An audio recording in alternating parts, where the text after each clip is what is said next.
काला साया। यूं तो बनारस घाट अपनी खूबसूरती के लिए बहुत प्रचलित है, पर घाट के किनारे कई राज लिए बैठे हैं। ये कहानी शुरू होती है बनारस के घाट के पास बने ममता निवास से, जहाँ प्रिया लाल जोड़े में ममता के घर उसकी बहू बनकर आती है। आओ आओ बहू, घर को अपने पैरों से पवित्र करो। ममता घर की दहलीज पार कर ही रही होती है कि अचानक एक बहुत गंदी सी बास पूरे घर में फैल जाती है।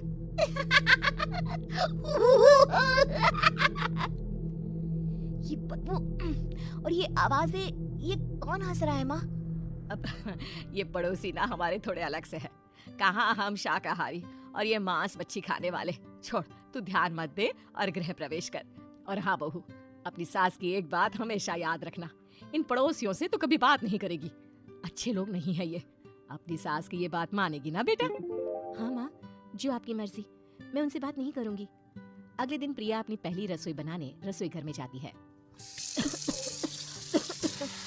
ये छोटी की बात तो नाक में जा रही है। एक काम करती हूँ, खिड़की खोल देती हूँ। प्रिया खिड़की खोलने जाती है। इतने चाले, लगता है इस खिड़की को कभी खोला ही नहीं गया। पर ऐसा क्यों? ओह, नॉन वेज की स्मेल आती होगी ना। 2 मिनट के लिए खोल लेती हूँ, फिर बंद कर दूंगी। प्रिया खिड़की खोलती है। खिड़की खोलते ही उसकी नजर सामने वाले घर की खिड़की पर पड़ती है, जहाँ एक लड़की खड़ी होती है। हाथों में मेहंदी, लाल रंग की साड़ी, बिल्कुल सजी धजी, मानो प्रिया की तरह ही वो भी नई नवेली बहू हो। वो प्रिया को देखकर मुस्कुराती है। हे भगवान, माँ ने तो इनसे बात करने को मना किया था। प्रिया फौरन ही खिड़की बंद कर देती है और तवे पर चढ़े रोटी की ओर देखने लगती है, पर वहाँ रोटी न होकर मछली पड़ी होती है। ये क्या? पहली ही रसोई में इतनी बड़ी गलती। हे भगवान, अब मैं क्या करूं? प्रिया बहुत डर जाती है और फौरन रसोई की सफाई करने और फिर सभी के लिए खाना बनाने लग जाती है। जब वो सबको खाना परोसती है, सब तो ठीक है, मैं बेकार में चिंता कर रही थी। हे भगवान, ऐसे ही बस अपनी कृपा बनाए रखना। रात के वक्त जब सब सो रहे होते हैं, तब प्रिया को पायल की आवाज सुनाई देती है, जिससे उसकी आंख खुल जाती है। ये पायल की आवाज कहाँ से आ रही है? प्रिया उठकर उस आवाज के पीछे छत की सीढ़ियों तक जाती है। तभी उसे बच्चे के रोने की आवाज आती है। प्रिया छत पर जाती है तो क्या देखती है? वही लाल साड़ी वाली लड़की अपनी गोद में एक नवजात बच्चे को घुमा घुमा कर सुला रही है। तभी प्रिया की नजर उसके पेट पर पड़ती है। ओह गॉड, ये तो प्रेग्नेंट भी है। सुनिए, बच्चा सो नहीं रहा है क्या? मैं कुछ मदद करूं? नहीं नहीं, आपके घर वालों को अच्छा नहीं लगेगा, मैं संभाल लूंगी। स्नेहा की गोद से बच्चा हाथ मारकर प्रिया की गोद में आने को छटपटाने लगता है।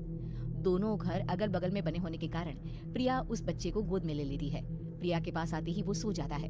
बच्चे का वो स्पर्श रात भर प्रिया भूल नहीं पाती और अगली सुबह वो छत पर कपड़े सुखा रही होती है। तभी उसे एक औरत इशारा करके बुलाती है। स्नेहा कह रही थी बाबू तुम्हारी गोद में आते ही सो गया। मैं गौरी, स्नेहा की माँ हूँ। बहू, घर आना, बाबू को खिला भी लेना। शाम को जब घर पर कोई नहीं रहता, बच्चे से मिलने के लिए प्रिया छिपकर अपनी पड़ोसन के घर चली जाती है और कुछ देर बच्चे को खिलाकर वापस लौट आती है। इसके कुछ दिन बाद ही प्रिया को पता चलता है कि वो माँ बनने वाली है। ममता की खुशी का ठिकाना नहीं रहता। माँ जी, पता नहीं क्यों उल्टी आ रही है। प्रिया भागती हुई वॉशरूम में जाती है तो हरे और लाल रंग की उल्टी करती है। उस उल्टी में से कीड़े निकलते हैं। ये क्या? खून और ये कीड़े! माँ! माँ! प्रिया की आवाज सुनकर ममता दौड़कर आती है, पर बेसिन में कुछ नहीं होता। प्रिया हक्की बक्की रह जाती है। ये सब क्या हो रहा है? प्रिया घबरा जाती है और अपने कमरे में जाकर सो जाती है। डर के कारण वो इतनी थक जाती है कि उसकी आंख लग जाती है। तब उसे ऐसा लगता है उसके पेट पर मानो कोई बैठा हुआ हो। कौन हो? प्रिया के पेट पर एक 5 महीने की बच्ची बैठी हुई थी, जो बुरी तरह जली हुई थी। माँ, तुम ही मुझे लाई ना अपने पेट में? मैं तुम्हारी माँ नहीं हूँ। कौन हो तुम? माँ, देखो मैं जल गई बुरी तरह से। 6 महीने पेट में रहने को भी मुझे नहीं मिला। सहला दो ना माँ। बचाओ! बचाओ! माँ! ममता दौड़कर कमरे में आती है। प्रिया की बातें सुनकर वो सब समझ जाती है। तू कहीं बगल वाले घर में तो नहीं जाकर आई ना बहू? मुझे माफ कर दो, मैं गई थी माँ। उस घर में सब मरे हुए हैं बहू। कई साल पहले स्नेहा उस घर में बहू बनकर आई थी। कुछ ही दिन में वो एक बच्चे को जन्म देने वाली थी। पूरा घर बच्चे के आने की खुशी में खोया था कि एक दिन अचानक उस घर में आग लग गई। सब बुरी तरह जलकर मर गए। गौरी आज भी दादी बनने का इंतजार कर रही है। और इसीलिए स्नेहा ने अपना अजन्मा बच्चा तुम्हारी कोख में डाल दिया।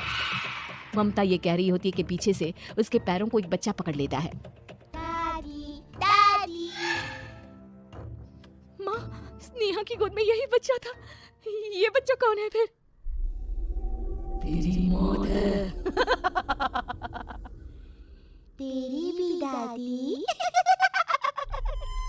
जिस चीज का ममता को डर था वही हो गया। ममता निवास के ऊपर मौत ने चादर बिछा दी थी। प्रिया का पेट ऐसे बढ़ जाता है मानो 9 महीने का हो। 2 हाथ उसके पेट से बाहर निकलते हैं। बहू, संतोष को फोन कर, किसी पंडित जी को बुला बहू। प्रिया का पति भागता हुआ घर आता है। ये तो होना ही था माँ। तेरा पाप तेरे सामने आ गया तो तू सह नहीं पा रही है। स्नेहा घर में आग लगी नहीं थी, माँ ने लगाई थी, प्रॉपर्टी की लालच में। और वो बच्चा मेरी पहली पत्नी का बच्चा है, मेरा बेटा, जो कि उस आग की चपेट का शिकार हो गया था। मैंने तुमसे ये सब माँ के कहने पर छुपाया था। मुझे माफ कर दो प्रिया। तुम अगर चाहो तो यहाँ से जा सकती हो। मैं तुम्हें किसी भी बंधन में रखना नहीं चाहता। मेरी शादी हुई है आपसे, मैं आपको छोड़ नहीं सकती, पर उससे पहले हमें स्नेहा, उसकी माँ और बच्चे की आत्मा की शांति करवानी होगी। संतोष और ममता गौरी के घर जाते हैं। अंदर सब कुछ जला हुआ होता है। जमीन पर जली हुई लाशें बिखरी हुई थी। ममता रो रो कर अपनी करने की माफी गौरी से मांगती है। प्रिया स्नेहा के घर वालों का अंतिम संस्कार करवा देती है और ममता निवास फिर से आत्माओं के साए से मुक्त हो जाता है।